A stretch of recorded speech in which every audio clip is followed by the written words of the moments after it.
నరసింహస్వామి మనకి చాలా దగ్గరలో ఉన్నటువంటి సింహాచల క్షేత్రంలో వెలిచారు. ఈ సింహాచల క్షేత్రంలో ఆయన వెలియడానికి ఒక పూర్వగాథ ఉంది. హిరణ్యకశిపుడు ప్రహ్లాదుడిని ఎల్లైనా చంపాలని కోరిక. ఎలాగైనా చంపాలని రాక్షసుల్ని పిలిచి కత్తులతో పొడవమన్నాడు, శూలాలతో పొడవమన్నాడు, గదలతో మొత్తమన్నాడు, ఏనుగులతో తొక్కించమన్నాడు, భూమిలో పాతిపెట్టమన్నాడు, ఆభిచారిక హోమాలు చేయించమన్నాడు, విషాహారం పెట్టించమన్నాడు, సముద్ర మధ్యంలో తీసుకెళ్లి తల పట్టుకుని గట్టిగా నీళ్లలో ముంచేయమన్నాడు, పిల్లవాడిని సముద్రంలో పెట్టి అతని మీద పర్వతాన్ని పెట్టేసేంటి, దాని కింద ఉండిపోయి చచ్చిపోతాడన్నాడు. ఇన్ని చేసినా ప్రహ్లాదోపాఖ్యానానికి ఉన్నటువంటి చాలా గమ్మత్తు ఏమిటో తెలుసా అండి? ఆయన ఎవరిని ద్వేషించలేదు. ప్రహ్లాదుడు తనని కత్తులు పెట్టి కొట్టిన, ఇనప గొలుసులు వేసిన, ఏనుగులతో తొక్కించిన ఆయన ఎవ్వరి మీద కోపం పెట్టుకోలేదు. కంచికానుకోటి పీఠాధిపత్యం వహించినటువంటి మహానుభావుడు, నడిచే దేవుడిని పేర్గాంచిన చంద్రశేఖరేంద్ర సరస్వతీ స్వామి వారికి అత్యంత ఇష్టమైనటువంటి వ్యక్తి ప్రహ్లాదుడే. ప్రహ్లాదోపాఖ్యానంలో ప్రహ్లాదుడి యొక్క శీలం నుంచే పరమాచార్య స్వామి వారు నేను ఎన్నో నేర్చుకున్నాను అని చెప్పారు. ఒక పక్కన రాక్షసులు వచ్చి కత్తులతో కొడుతూ త్రిశూలాలతో పొడిచేస్తుంటే ఆయన మాత్రం తన్ను నిశాచరుల్ పొడవ దైత్యకుమారుడు మాటిమాటికోపన్నగశాయి, ఓ ధనుజభంజన, ఓ జగదీశ, ఓ సర్వాపన్న శరణ్య, ఓ అఖిల పావనయంచు నుతించు కానితా కన్నుల నీరుతాడు భయకంప సమేతుడు కాడు భూవర. ప్రహ్లాదుడికి అంతటా శ్రీమన్నారాయణుడే కనపడేవాడు. ఏనుగుని తొక్కించడానికి తీసుకొస్తే ఏనుగులో నారాయణుడి చూసేవాడు. కత్తి పెట్టి పొడుస్తుంటే కత్తిలో నారాయణుడు కనపడేవాడు, పొడుస్తున్న వాడిలో నారాయణుడు కనపడేవాడు. అందుకే ఆయన్ని కత్తితో పొడుస్తూ ఉంటే తన్ను నిశాచరుల్ దైత్యకుమారుడు మాటిమాటికి ఓ పన్నగశాయి, ఓ ధనుజభంజన, ఓ జగదీశ, ఓ సర్వాపన్న శరణ్య అని భగవంతుణ్ణి పిలిచేవాడు తప్ప ఎక్కడా భయపడ్డం కానీ బాధపడ్డం కానీ ఏమీ ఉండేవుకో. అసలు అన్నిటికన్నా విచిత్రం ఏమిటో తెలుసా అండి? ప్రహ్లాదోపాఖ్యానంలో మనం అలా వెళ్ళిపోతున్నాం అనుకోండి, పక్కనే గడ్డి తింటున్నటువంటి గేది ఇలా అందనుకోండి, ఎక్కడ మనకి తగులుతుందో అని వెంటనే ఇలా అంటాం. మనకి తెలియకుండానే చేతులు అడ్డొస్తాయి. కానీ చాలా ఆశ్చర్యం ఏమిటంటే ప్రహ్లాదుడి విషయంలో ఆయనని ఇంత బాధ పెడుతుంటే బాహువులొడ్డాడు, బంధురాజిలో దూరడు, ఘోరకృత్యమని దూరడు తండ్రిని, మిత్రవర్గముంజీరడు, మాతృవర్గము వసించు సువర్ణ సౌధంబులోని కిందారడు, తాపమునందడు, కోపగింపడు, కంటగింపడు. ఆయన దగ్గరికి వెళ్ళి ఇంత బాధ పెడుతుంటే కనీసంలో కనీసం ఆయన ఇలా చేతులు అడ్డు పెట్టుకునేవాడు కాదు. నాన్నగారండి ఇదేమిటండి, నేను మీ కొడుకుని కదా, ఇదేమిటండి ఇంత బాధ పెడుతున్నారు అనేవాడు కాదు. చిరునవ్వు ముఖంలోంచి చెరిగిపోయేది కాదు. పరిగెత్తుకుంటూ స్నేహితుల దగ్గరికి వెళ్ళి వాళ్ళని పట్టుకుని వాళ్ళ చాటును దాక్కునేవాడు కాదు. బంధువుల ఇంటికి పారిపోయేవాడు కాదు. పక్కనే స్వర్ణసౌధంలో అమ్మగారు ఉంటే లీలావతి దగ్గరికి వెళ్ళి అమ్మ నాన్నగారు నన్ను ఇంత ఇబ్బంది పెడుతున్నారమ్మా అని చెప్పేవాడు కాదు. నవ్వుతూ ఉండేవాడు. ఆయన ఎప్పుడూ పరమేశ్వరుణ్ణి అంత నమ్ముకుని అంతటా ఈశ్వరుణ్ణే చూస్తూ ఉండేవాడు. 5 ఏళ్ల పిల్లవాడు. ఆ స్థితి రావడానికి కారణం లీలావతి గర్భంలో ఉండగా అమ్మ నారదుని యొక్క ఉపదేశాన్ని అంత శ్రద్ధతో వినడం. అంటే ప్రహ్లాదుడు లాంటి కొడుకు, శంకరాచార్యుల వారి లాంటి కొడుకు పుట్టాలని కోరుకున్నటువంటి స్త్రీ భగవత్ సంబంధమైనటువంటి కథలను గర్భిణి అయి ఉండగా శ్రద్ధతో వినవలసి ఉంటుంది. ఒకప్పుడు హిరణ్యకశిపుడు ఏం చేశాడంటే, ఈ పిల్లవాడు ఏం చేసినా చచ్చిపోవట్లేదని బెంగపెట్టుకున్నాడు. ఏం చేసినా పిల్లవాడు బతకడేమో అని బెంగపెట్టుకుంటాడు తండ్రి ఎక్కడైనా. హిరణ్యకశిపుడు బెంగపెట్టుకున్నది ఏమిటంటే ఏం చేసినా కొడుకు చచ్చిపోవట్లేదని. అందుకని ఆయన అన్నాడు, ఈ పిల్లవాడిని తీసుకెళ్ళి సముద్రంలో ముంచి పైకి లేవకుండా వీడి మీద పర్వతం పెట్టేసేయండి అన్నాడు. అంటే రాక్షసులు పెద్ద పర్వతాన్ని తీసుకొస్తున్నారు, కింద ప్రహ్లాదుడిని తీసుకొస్తున్నారు. సముద్రంలోకి తీసుకెళ్ళి ప్రహ్లాదుడిని ముంచేశారు. ముంచేసి ఆయన మీద పర్వతాన్ని పెడుతున్నారు. పెడుతుంటే ఆయన ఎంతో సంతోషంగా ఈ సముద్ర జలాలు కూడా ఆయనే పరమేశ్వరుడు అని శ్రీహరి శ్రీహరి అని పిలిచాడు.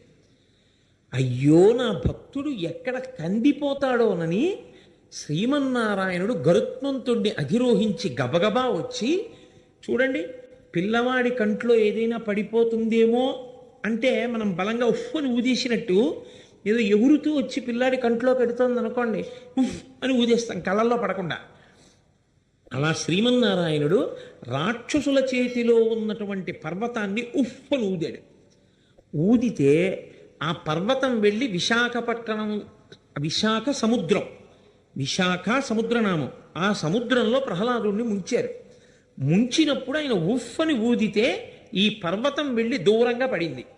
ఈ పర్వతం వెళ్ళి దూరంగా ఎక్కడ పడిందో ఆ పర్వతం ఆకాశంలోంచి చూస్తే సింహంలా కనబడుతుంది.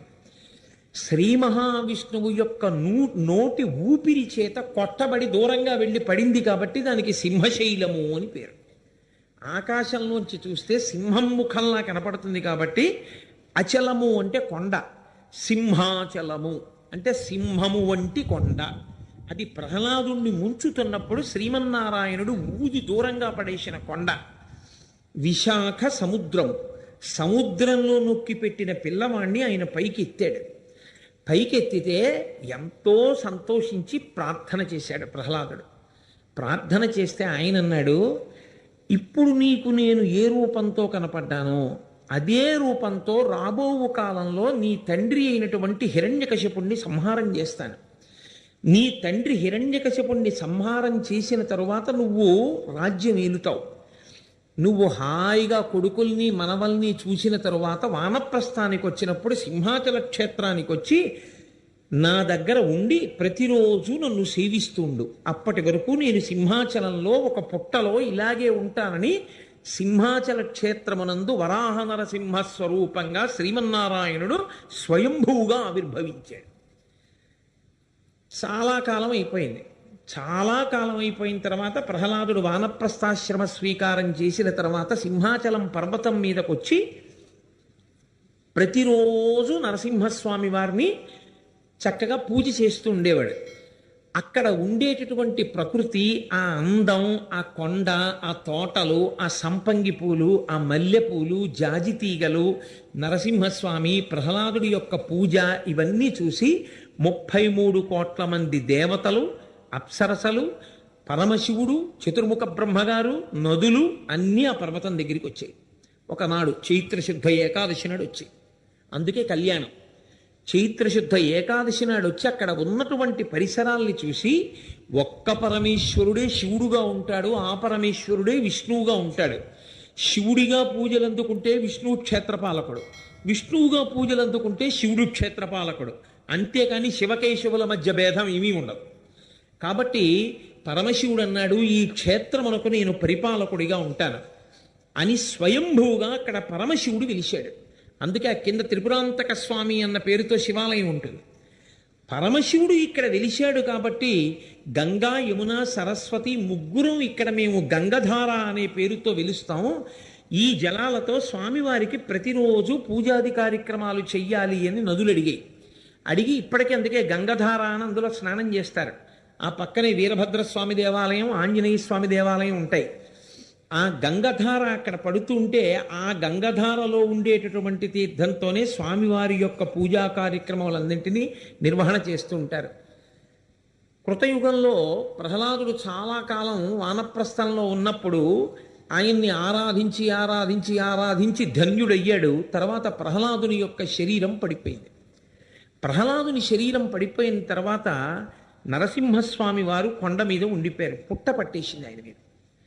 మళ్ళీ త్రేతాయుగం వచ్చిన తర్వాత ఒకానొకప్పుడు పురూరవ చక్రవర్తి ఊర్వశిని తీసుకుని ఆయన ఆకాశ మార్గంలో వెళ్ళిపోతున్నారు. ఆకాశ మార్గంలో పుష్పక విమానంలో వెడుతుండగా సింహాచలం కొండ మీదకు వచ్చిన తర్వాత ఇంకా విమానం కదలలేదు. ఇప్పటికీ మహాభక్తులైనటువంటి వారు శరీరం విడిచిపెట్టేస్తే వారి ఎముకలు భూమిలో ఉన్నంత కాలం కూడా దాని మించి విమానం వెళ్ళదు అని చెప్తాయి శాస్త్రాలు. క్రిందన నరసింహస్వామి ఉన్నారు కాబట్టి పైనుంచి విమానం కదలలేదు. కదలకపోతే ఆశ్చర్యపోయినటువంటి ఆ చక్రవర్తి విమానంలోంచి కిందకి దిగి ఇలా ఎందుకు జరిగి ఉంటుంది అని ఆలోచించాడు. అప్పుడు ఆ ఊర్వశి అంది, నాకు ఇప్పుడు జ్ఞాపకానికి వచ్చింది, గతంలో ఒకసారి 33 కోట్ల మంది దేవతలం వచ్చి ఇక్కడ కొలిచాం, ఈ కొండ మీద నరసింహస్వామి ఉన్నారు. అందుకే మన విమానం ముందుకు వెళ్ళలేదు. ఇక్కడే ఎక్కడో ఉన్నారు కొండ మీద, స్వామిని అన్వేషిద్దామన్నారు. పురూరవ చక్రవర్తి 3 రోజుల పాటు గాలించాడు. ఆయనకి ఎక్కడా స్వామి దర్శనం అవ్వలేదు. అరేదే నాకు స్వామి దర్శనం అవ్వలేదు అని బెంగ పెట్టుకుని ఒక లతావితానమునందు కూర్చున్నాడు. కూర్చుని ఉండగా ఎదురుగుండా ఒక పెద్ద పుట్టలో నరసింహస్వామి వారి యొక్క దర్శనం అయింది. నరసింహస్వామి వారు అన్నారు, నేను ఇంతకాలము ఈ వాల్మీకమునందు ఉండిపోయాను, పుట్టలో ఉండిపోయాను. కాబట్టి ఇప్పుడు ఈ పుట్ట కరిగిస్తే నేను లభిస్తాను. కానీ ఈ పుట్ట మీద ఉన్నటువంటి మట్టిని మామూలుగా తీయడానికి వీలు లేదు. ఆవు పాలు తీసుకొచ్చి అభిషేకం చేస్తే ఆవు పాలతో కరిగిపోతుంది. కరిగిపోయిన తర్వాత నాకు దేవాలయ నిర్మాణం చేసి దేవాలయంలో పెట్టి పూజాధికములు చెయ్యండి. ఒక్క వైశాఖ శుక్ల తదియనాడు మాత్రమే, అక్షయ తదియ అంటారు, ఒక్క ఆ తదియనాడు మాత్రమే నిజరూప దర్శనం. మిగిలిన రోజులన్నిటా కూడా నాకు చందనాన్ని అలదండి. ఎంత పుట్టమట్టిలో నేను దొరికానో అంత చందనంతో నన్ను సంవత్సరంలో అలది లోపల ఉంచాలి. ఒక్క వైశాఖ శుక్ల తృతీయ నాడు మాత్రం ఆ గంధమంతా ఒలిచేస్తే నా నిజరూప దర్శనాన్ని ప్రజలకు ఇస్తాను. ఆనాడు భక్తులైనటువంటి వారు ఎవరు నన్ను దర్శనం చేస్తారో వాళ్ళకి నా దివ్యమైనటువంటి అనుగ్రహము లభిస్తుంది అని ఆనాడు ఆయన ఆనతిచ్చిన మేరకి పురూరవుడు ఆ చందనంతో అనులేపనం చెయ్యడం అనేటటువంటి ప్రక్రియని ఆనాడు ప్రారంభించాడు. ఆనాడు ప్రారంభించినటువంటి ఆ ప్రక్రియ ఈనాటికి సింహాచల క్షేత్రంలో అలాగే కొనసాగుతుంది. అందుకే చందనంతో అలది గబుక్కుని దేవాలయంలో కడితే పెద్ద శివలింగం అన్నట్టుగా ఉంటాడు. అసలు శివుడికి నాకు ఏమీ భేదం లేదు సుమా అని చెప్పడానికి అలా ఉంటాడా అన్నట్టు ఉంటాడు. పెద్ద చందనపు పుట్ట ఎలా ఉంటుందో అలా వాల్మీకల్లా ఉండి దాని లోపల స్వామి ఉంటారు. అటువంటి మహానుభావుడు. అందుకే సింహాచల క్షేత్రానికి వెళ్ళినటువంటి వారు గంగా స్నానంతో సమానంగా గంగధారలో స్నానం చేస్తారు. సింహాచలేశ్వరుని యొక్క దర్శనం చేసుకుని ఉపశాంతి పొందుతారు. ఇప్పటి సింహాచల క్షేత్రాన్ని కృష్ణదేవరాయల వంటి ఎందరో చక్రవర్తులు, ఎందరో మహారాజులు దర్శనం చేశారు. కృష్ణదేవరాయల వారు సింహాచల క్షేత్రానికి ఎన్నో కానుకలు ఇచ్చారు. చాలా గొప్ప శిల్పకళా నైపుణ్యం. సింహాచల క్షేత్రానికి ఉన్నటువంటి మరొక గొప్ప విషయం ఏమిటంటే సంతానగోపాల స్వామి వారి యంత్రం వేసి దాని మీద కప్పస్తంభము అని ఒక స్తంభం ఉంటుంది. కింద సంతానగోపాల స్వామి వారి యంత్రం ఉన్న కారణం చేత దంపతులు వెళ్ళి ఆ కప్పస్తంభాన్ని కౌగిలించుకుంటే సంతానము కలగకుండా ఏ దోషము అడ్డొస్తోందో ఆ దోషము తొలగిపోతుంది. తొలగిపోయి వారు సంతానవతులు అవుతారు అని. కానీ ఎప్పుడైనా మీరు ఒకటి గుర్తుపెట్టుకోవాలి, భగవత్ సన్నిధి యందు ఒక పని చేసేటప్పుడు విశ్వాసము ప్రధానమై ఉంటుంది. ఇలా జరుగుతుందా అండి అని అనుమానిస్తూ చేసిన పనికి ఈశ్వరానుగ్రహం కలగదు. కలిగి తీరుతుంది అని విశ్వసించి ఎవడు చేశాడో వాడికి మాత్రమే ఈశ్వరానుగ్రహం కలుగుతుంది. కాబట్టి కప్పస్తంభాన్ని కౌగిలించుకోవడం సంతానకారకం అవుతుంది. అక్కడ ఇంత గొప్ప క్షేత్రమై సింహాచల క్షేత్రం వెలిసింది. సింహాచల క్షేత్రంలో యథార్థమునకు కనపడినటువంటి స్వరూపం అందుకే వరాహ నరసింహస్వామి అంటారు. హిరణ్యాక్షుణ్ణి చంపినప్పుడు ఉన్నటువంటి వరాహస్వరూపం, హిరణ్య కశిపుణ్ణి సంహరించినప్పుడు వచ్చినటువంటి నరసింహస్వరూపం రెండు కలిపి ఉంటాయి అక్కడ. అందుకే వరాహ నరసింహస్వామి అంటారు. దానికి అప్ప అన్న పేరు కలుపుతారు.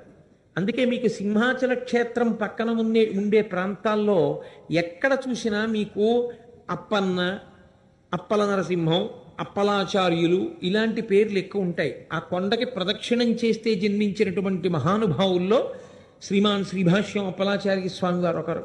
కాబట్టి ఆ అప్ప శబ్దం కలుపుతుంటారు. అప్ప అంటే తండ్రి, నరసింహ స్వామి తండ్రి, నీవు వరాహ నరసింహస్వామి రూపంలో ఈ సింహాచల క్షేత్రమునందు వెలసి ఉన్నావు. దానికి గిరి ప్రదక్షిణ ఉంది. అరుణాచలానికి శ్రీకాళహస్తికి ఎలా ఉందో సింహాచల క్షేత్రానికి కూడా కొండ చుట్టూ ప్రదక్షిణం చేస్తారు. అలా ప్రదక్షిణం చేస్తే తప్పకుండా నరసింహస్వామి కోర్కెలను తీరుస్తాడు అని. నరసింహస్వామి వారి దర్శనం చేత ప్రత్యేకంగా 2 ప్రయోజనములు నెరవేరుతాయి. తెలిసి కాని తెలియక కాని నరసింహస్వామి వారి దర్శనం చేస్తే ఒకటి అపమృత్యు దోషం పోతుంది. ఆయన కాలదండమునకు కాలదండము వంటివాడు, అందుచేత ఏమీ ఇబ్బంది ఉండదు. కాబట్టి సింహాచల క్షేత్రంలో వెలిసినటువంటి స్వామికి అప్పల నరసింహము అని పేరు. అందుకే అప్ప అంటే తండ్రి అని. తండ్రి అంటే లోకములకన్నిటికీ కూడా ఆయన తండ్రి, అంతటి కారుణ్యమున్నవాడు. ఆ కారుణ్యము చేత ఆయన లోకములనన్నింటినీ కాపాడగలిగినవాడు. కాబట్టి యథార్థానికి అసలు నరసింహస్వామి వారి ఆవిర్భావానికి ముందరే వచ్చినటువంటి అవతారం వరాహ నరసింహస్వామి వారి యొక్క అవతారం. నరసింహస్వామి వారి యొక్క దర్శనం చేత ఐశ్వర్య ప్రాప్తి కలుగుతుంది, అపమృత్యు దోషం పోతుంది, 3 రుణభారం పోతుంది.